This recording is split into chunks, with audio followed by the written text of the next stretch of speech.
Om Swastiastu, teman-teman semua. Salam rahayu untuk kita semua. Kembali lagi di YouTube channel Dek Sumar ya. Nah, sebelum lanjut, jangan lupa di like dan subscribe channel ini ya. Nah, terima kasih bagi yang udah subscribe ya. Baik teman-teman, untuk kali ini sampian sodannya Dek Sumar menggunakan 4 janur dan ukurannya itu 3 jengkal setengah ya teman-teman. 3 seperti ini, sejengkal tangan teman-teman. Kemudian terakhir ukur seukuran 4 jari ya, kemudian dipotong ya teman-teman. Untuk step berikutnya sama seperti kita buat sodan pada umumnya, dan ini Dek Sumar menggunakan cara isah ya. Ditonton sampai habis ya teman-teman.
Oke teman-teman, ini dia hasil sampian sodannya ya. Cantik kan? Silahkan dicoba ya teman-teman.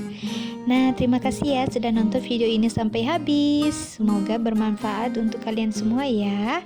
Jangan lupa bantu di subscribe ya teman-teman. Ditunggu next tutorial yang lainnya. Sukses!